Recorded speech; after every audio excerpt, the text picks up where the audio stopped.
Olá, seja bem-vindo, seja bem-vinda ao Cuide-se Mais uma semana juntos aqui no seu programa sobre saúde, qualidade de vida, bem-estar da CDL BH. Já te conto o tema do programa de hoje, mas antes, aquela perguntinha básica. Você já está seguindo a gente nas redes sociais? Já conhece o Instagram da Multiprosa? Acessa lá, @Multiprosa. Você vai encontrar conteúdos aqui do Cuide-se Mais e de todos os programas da CDL. Se você acompanha a gente também pelo YouTube, pelo Spotify, pelo Deezer, por todas as plataformas de vídeo, de áudio, vai lá também, curte a gente, compartilha esse conteúdo. Muito importante para muita gente, tenho certeza.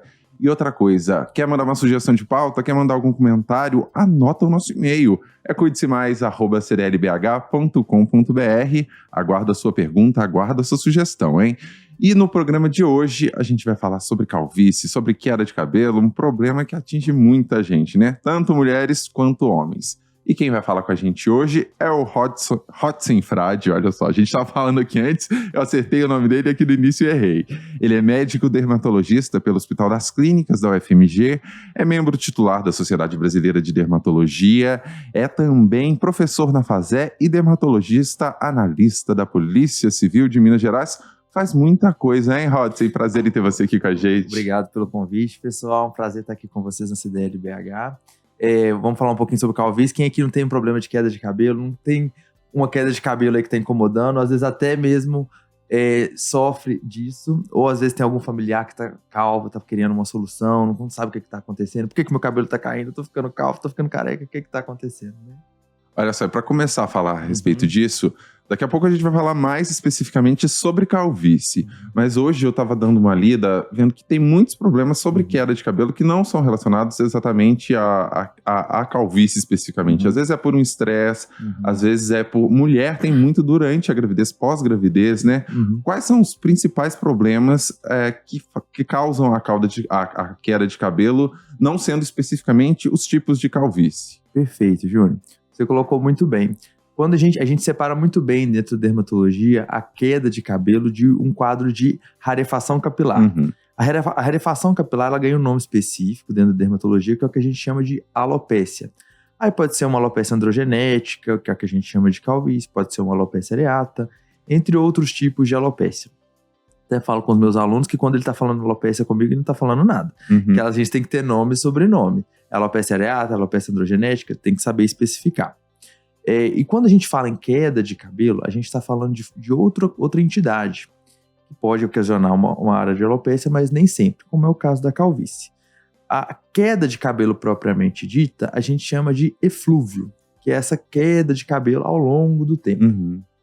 O eflúvio ele pode ter várias causas realmente, mas sendo uma delas, por exemplo, um tipo de alopécia, como a alopécia areata, entre outros, mas a grande maioria das vezes, o que a gente mais vê no consultório é o eflúvio que a gente chama de eflúvio telógeno, que acontece de fato pós-Covid, pós-gravidez, por exemplo, a mulher troca de método contraceptivo, pós, por exemplo, alguma cirurgia, às vezes a paciente faz aí, coloca silicone e depois tem essa queda de cabelo.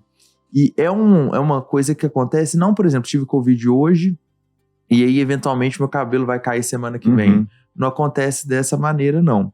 A queda de cabelo, ela é uma consequência do processo, desse insulto que o corpo sofreu. Por exemplo, vou te dar um exemplo que acontece no Covid, porque muitas pacientes têm procurado atendimento aí recentemente. E isso acontece em homens e mulheres, independente, homens e mulheres, Júnior. O que acontece com a mulher é que a mulher muitas vezes tem o cabelo muito mais longo. Isso percebe-se mais, né? Isso, aí dá aquela ideia de um volume maior e ela fica muito mais incomodada com aquilo. Às vezes o homem tem o cabelo mais curto, aquilo ali não incomoda ele porque ele acha que está caindo um pouquinho mais, mas como raramente isso aí vai ocasionar uma área de alopécia, aquilo dificilmente vai incomodar esse homem, sabe? Então, por exemplo, a gente tem o Covid hoje, então o corpo ele vai priorizar essa recuperação do Covid, às vezes essa recuperação pós-parto. Então ele vai direcionar a energia ali para o órgão que precisa ser cuidado, seja ali eventualmente o útero, seja o pulmão, o fígado, etc. E o cabelo claramente não é nenhuma prioridade para o nosso corpo, ainda que seja para a gente, né? O nosso corpo não enxerga dessa maneira. E o cabelo sofre Só que aí, esse sofrimento, ele sai da fase de crescimento, que é o que a gente chama de fase anágena, e entra na fase telógena. Essa transição dura aí por volta de 3 a 6 meses. Pode acontecer, tem início 3 a 6 meses. Aí vem aquela queda gigantesca, sabe?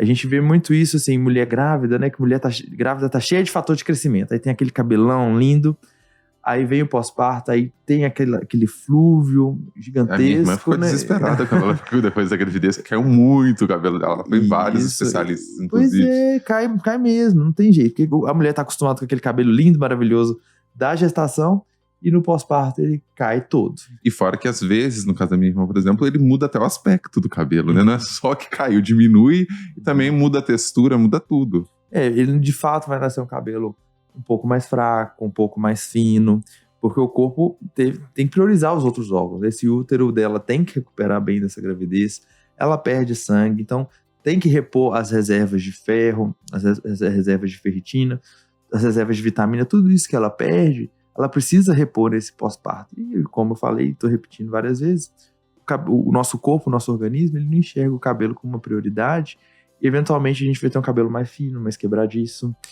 Mas na grande maioria das vezes, grande maioria das vezes, esse cabelo vai se recuperar aí dentro de 1 ano para o que essa paciente tinha pré-gestação.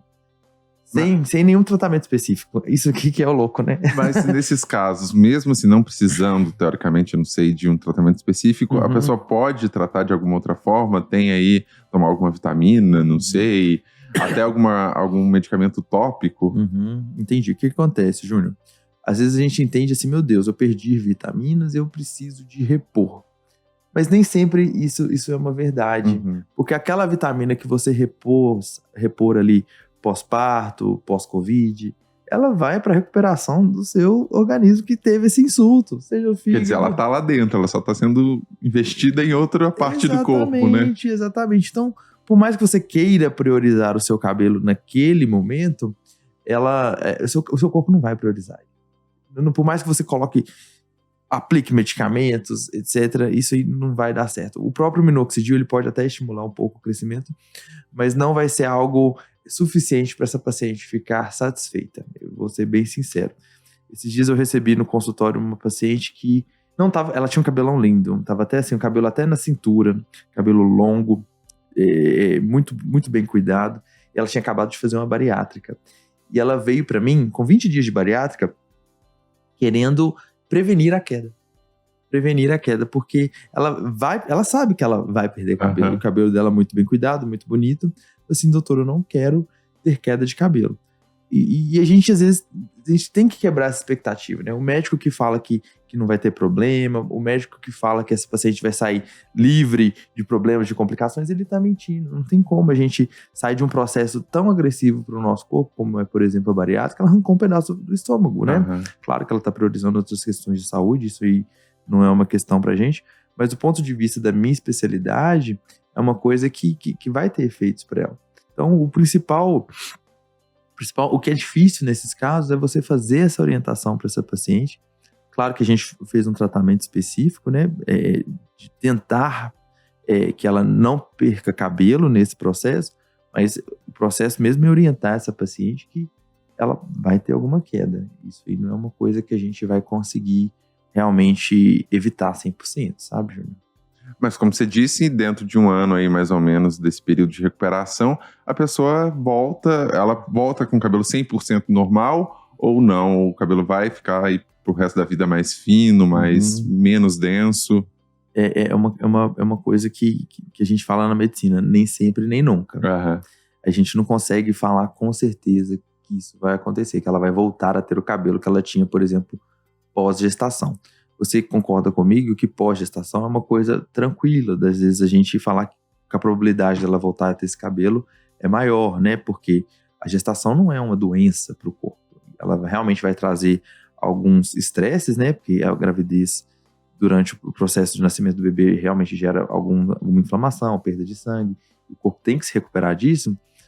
Então, o corpo se recupera, porque, querendo ou não, é um processo fisiológico, ainda que gere estresse, é um processo fisiológico e o corpo está se adaptado para ter a próxima gestação. Agora, quando a gente fala, por exemplo, de uma bariátrica, dependendo da técnica que a gente utiliza, o corpo não vai se recuperar daquilo 100%, né? Ou às vezes vai faltar um pedaço do estômago, vai faltar um pedaço do intestino, pode ter, querendo ou não, alguma complicação ali. Então, essa paciente não vai absorver nutrientes da mesma maneira, ainda que seja feito, por exemplo, a reposição de vitamina B12, que acontece muito com os pacientes pós-bariátrica. A gente não sabe se essa B12 que está sendo reposta via injeção, via oral, é aquela mesma absorvida da alimentação de forma natural. Por mais que os níveis séricos ali estejam normais, a gente não sabe se essa vitamina B12 está sendo destinada de fato ao que ela deveria estar sendo destinada, porque não tem um pedaço do estômago, não tem um pedaço do intestino. Então a gente não consegue falar com tanta clareza, inclusive a probabilidade é menor, a gente vê isso nas pacientes, principalmente com algumas técnicas específicas de bariátrica. Eu não quero entrar nesses motivos, porque senão é uma coisa que vai gerar um conflito aí, mas a gente vê que na prática que essas pacientes não voltam a ter a mesma quantidade de cabelo, não.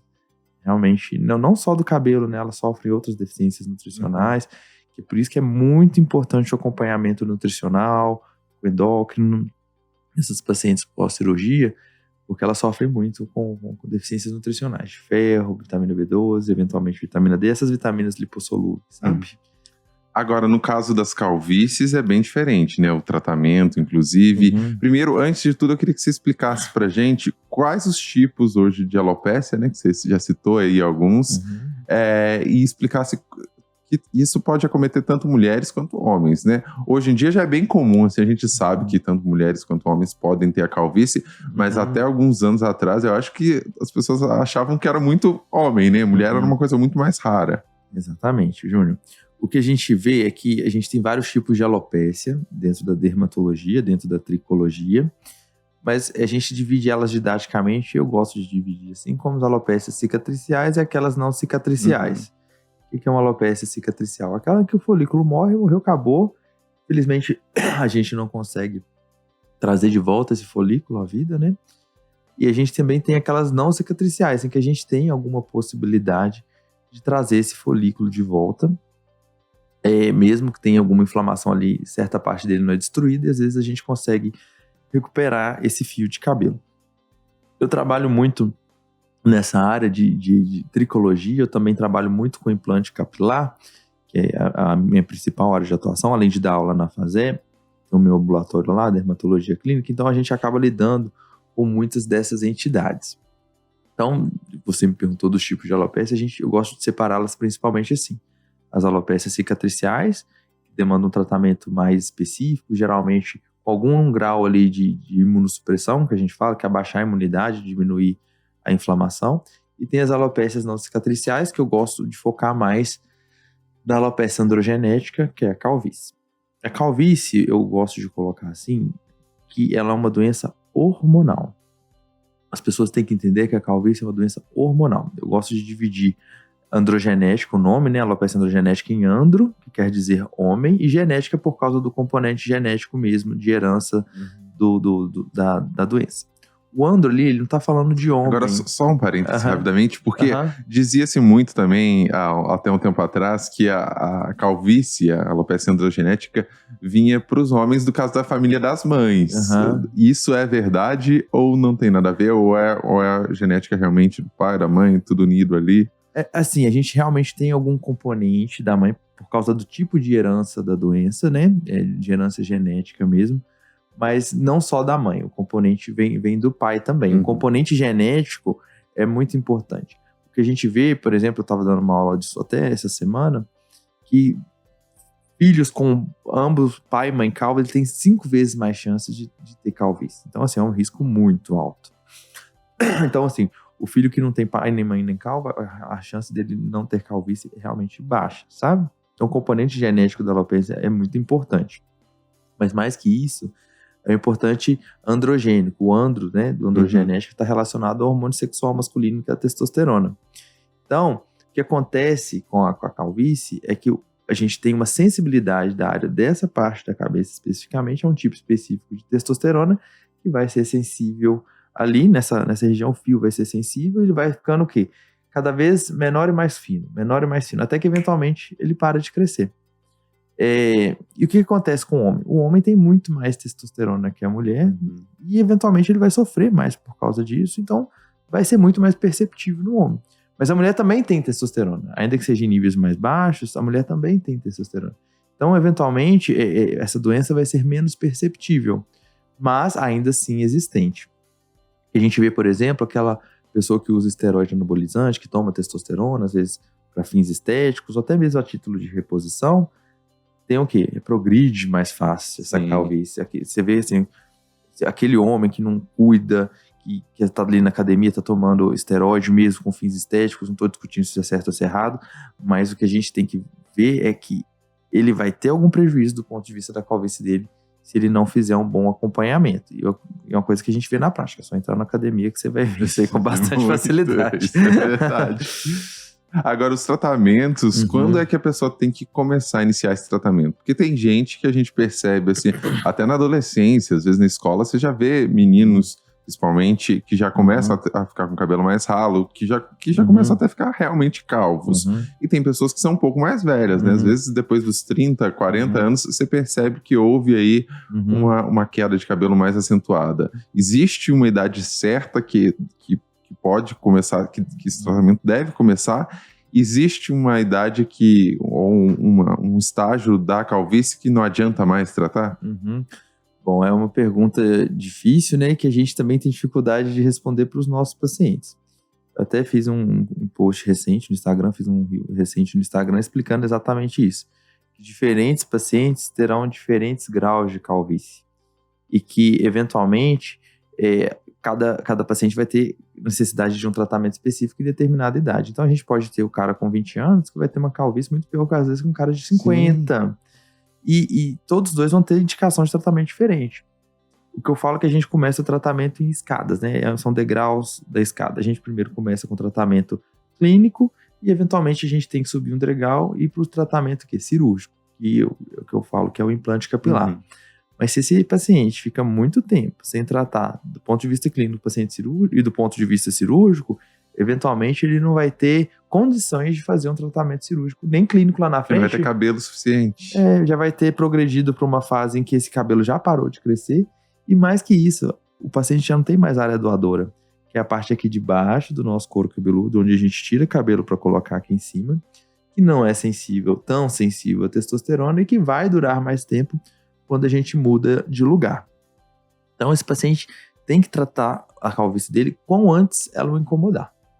Às vezes o paciente não tem incômodo com a calvície, realmente é uma doença que não tem outros prejuízos do ponto de vista sistêmico. Às vezes o que acontece ali na região, que é uma região que fica mais exposta ao sol, e o paciente às vezes não tem o costume de usar proteção solar, seja ela com protetor solar ou mesmo boné, e eu lido muito com pacientes com câncer de pele nessa região também. Então, mancha, é muito comum você ver senhores, principalmente mais velhos, que são caras cheios de mancha, né? Aquelas manchas marrons grandes. Isso, exatamente.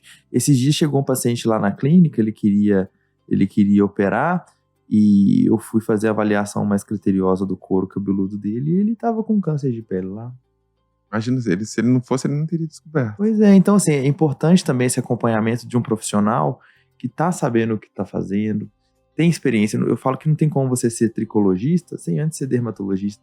Porque você tem que entender das doenças de pele também antes de entender das doenças do couro cabeludo, porque imagina se ele vai numa pessoa que só mexe com cabelo e não tá acostumado a ver um câncer de pele, que ele era bem pequeno, e esse paciente opera com câncer de pele na cabeça. Então, assim, é muito mais perigoso, né? É muito mais perigoso. Então, assim, tem que tomar cuidado. E o tratamento da calvície, a gente começa geralmente com remédio, né? Que principalmente, igual eu falei com você esse remédio via oral. Via oral ou via tópico mesmo, sabe? Isso é uma coisa interessante, porque os remédios tópicos, eles funcionam realmente, e já acrescentando aí, a gente vê muitos produtos que, na verdade, são mais voltados para a indústria estética, tipo shampoos, assim, que falam shampoo anti-queda, faça o seu cabelo crescer, e não sei o que, loção, não sei das quantas. Esses têm algum indício que eles realmente possam funcionar ou ajudar minimamente? Eu não vou entrar muito em certas questões por conflito de interesse, mas o que eu consigo falar é que, do ponto de vista tópico, para uma peça androgenética, a gente só tem o minoxidil tópico ou mesmo finasterida do tasterida tópico. Tudo além disso não vai agir tanto com a alopecia androgenética, não. Se tiver outros componentes, são coisas que têm que ser estudadas, mas eu, pessoalmente, pelas coisas que eu estudo, não tenho... eu não acredito nessas coisas, não, sabe? Às vezes o paciente tem alguma alopecia cicatricial, a gente tem que fazer uso de corticoide, alguma coisa assim, mas para calvície, o tratamento não vai sair muito do bloqueio hormonal, com finasterida, dutasterida e com minoxidil. Todas essas duas medicações, elas podem ser tanto de via sistêmica, via oral, ou via tópica. E tem uma diferença de eficácia, se é oral ou tópico? A diferença de eficácia está mais do ponto de vista de aderência ao tratamento. O que é mais fácil para um paciente? Usar a loção de minoxidil 2 vezes ao dia, sendo que às vezes é álcool, às vezes irrita, às vezes deixa o cabelo um pouco engordurado, ou às vezes é mais fácil tomar um comprimido todos os dias. Na minha experiência, e não só isso, mas também do ponto de vista de estudo científico, a gente vê que o paciente que toma um remédio é muito mais fácil, claro. Então é o que a gente vê com mais frequência. E tem gente que usa os dois também, né? Isso aumenta a eficácia? Usar os dois? Sim, inclusive é o que a gente mais prefere fazer, que é associar os tratamentos, né? A gente quer associar tudo, né? O paciente que vai operar, mesmo aquele que vai fazer cirurgia de implante capilar, ele tem que também continuar com o tratamento clínico, senão a calvície é uma doença progressiva que não tem cura. Então, se o paciente para de tratar, ela progride mais rápido. Então, ele tem que tomar o medicamento ou usar ele de forma tópica a vida inteira. É o que eu falo com os pacientes. Eu até fiz um post recente disso também.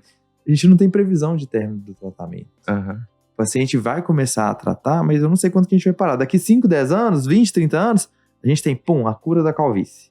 A medicina descobriu. Mas até no dia de hoje, a gente não tem nem previsão para essa cura, então é uma coisa que a gente vai continuar usando sem previsão de tirar. Eu acho que é muito pesado eu falar assim, é o resto da vida. Não, sem previsão. Até hoje é o resto da vida. Até sim, vai que a vida termina ano que vem, né? É o tempo da vida mesmo. Mas é sem previsão de término do tratamento, sabe?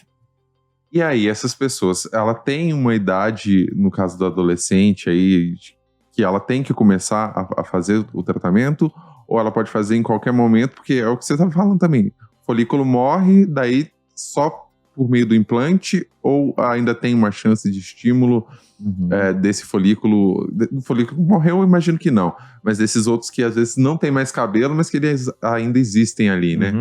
O que acontece é que o paciente que começa a doença muito cedo, ele muito jovem, começa já a ter graus de calvície bastante avançados, ele vai ter um prognóstico um pouco pior. Ou seja, se ele começa aí com 15 anos de idade, quando ele chegar aí nos 30, 40, às vezes a probabilidade dele estar sem cabelo nenhum é muito alta. Então, o que eu falo, quanto antes você começar a tratar, melhor, porque sua calvície vai ser mais agressiva, então você vai precisar de tomar remédio mais cedo. Então, assim, quando que ele tem que começar a tomar? Já notou que tem entrada e está incomodado, quer tratar? Já começa o tratamento. Começamos o tratamento, esse paciente está respondendo bem, a gente vai manter esse tratamento por mais tempo, ou às vezes até um pouco de dose mais alta, e eventualmente a gente faz cirurgia para a gente poder evitar o prejuízo que esse paciente vai ter do ponto de vista social. Às vezes o paciente se sente incomodado ali por causa disso. Não é todo mundo que é incomodado, não. Sabe, Júnior? Tem gente que é bem... É bem tranquilo. Então, assim, é uma opção, inclusive, não tratar. Não tratar. Assim, doutor, não me incomoda. Não quero ter estresse com isso. Eu me acostumei, né? Tô bonito, me acho bonito assim. Então, ótimo. Eu acho que a gente tem que fazer o que é bom pro paciente, sabe? Eu não acho que em medicina hoje em dia a gente toma decisão sozinho mais. Claro que algumas decisões a gente não tem como conversar ou falta de alternativa. Mas eu falo que na minha área, na dermatologia, a gente tem muita liberdade de decidir as coisas junto com o paciente. A gente pode tratar, a gente pode não tratar, sabe? Então a gente é bem flexível desse ponto de vista. Perfeito. Olha só, o programa já tá acabando, só que antes disso a gente ainda tem o recado e tem o seu recado, só que tem uma pergunta que eu queria muito fazer, porque ouvi muito a respeito disso, é sobre a finasterida. Por quê? Disse muito que ela causa problemas sexuais nos homens. Isso daí é uma realidade? Se é uma realidade, como é que é feito o tratamento para o homem que de repente não pode tomar finasterida? A finasterida, de fato, igual eu falei com você, a alopecia androgenética é uma doença hormonal. Se ela é uma doença hormonal, a gente tem que fazer o bloqueio hormonal para a gente conseguir ter um bom resultado, do ponto de vista de tratamento medicamentoso. E esses pacientes que tem um pouco de testosterona bloqueada, a gente vai ter sensibilidade diferente de acordo com cada um. Tem paciente que vai tomar finasterida, vai ficar ótimo, vida sexual normal. Agora, tem pacientes que vão ficar completamente impotentes. Nossa. Mas tem também, 1 para 10, tá? Que ficam assim, completamente impotentes. Mas entre o cara que não tem nada e o cara que tem tudo, a gente tem o meio. Que vai ser os caras que ou também não vão, que vão ter alguma coisa. Ou vai notar alguma diferença pequena na ereção, ou vai ter alguma diferença na vontade, pode ser para mais, inclusive, para menos. Assim, é muito variável. E eu falo com os pacientes, resumindo assim, para fechar. A gente só sabe como você vai reagir à testosterona, a finasterida, se você tomar. Se você não tomar, a gente não sabe como você vai reagir e a sua doença vai continuar progredindo. Então vamos fazer esse teste, vamos fazer isso juntos, vamos fazer esse acompanhamento de perto, eu e você, eu tenho experiência, você tem a vontade. Então a gente, trabalhando junto com o paciente, a gente consegue ter resultados melhores. Vou falar com você que esse efeito não existe, eu vou estar mentindo. Mas é uma coisa que acontece na minoria dos pacientes. Não, a gente não vê em todo mundo, a gente vê na minoria, e por isso que é importante a gente fazer o acompanhamento certinho, para a gente não ter nenhum prejuízo. E tem pacientes que optam por tomar finasterida mesmo tendo essa questão? É muito complexo, né? Mas se eu vou falar com você, assim, tem paciente que prefere ficar impotente do que calvo? Eu não tenho essa experiência, não. Não é o que eu vejo, é o contrário. Tá certíssimo.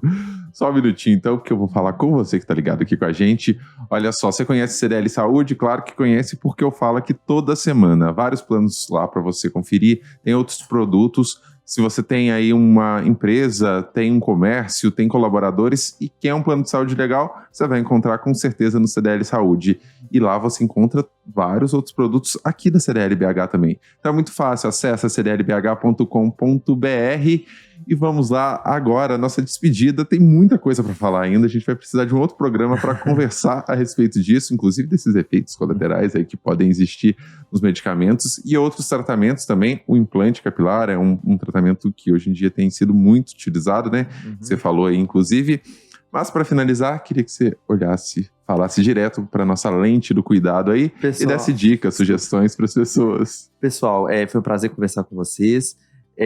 O cabelo é um mundo, né? Tem tanta coisa que a gente pode fazer. A gente não falou em relação à quebra de cabelo. Então, assim, resumindo, tenha uma boa alimentação, proteja-se do sol. E qualquer queda de cabelo, se estiver incomodando, procure um médico dermatologista que esteja apto a cuidar de cabelo. Me siga nas redes sociais, @Dr. Hotzen. Vai ser um prazer cuidar de vocês. E muito obrigado pelo convite a todos. Isso aí, semana que vem a gente tá de volta. Não esqueça, cuide-se mais. Tchau, tchau.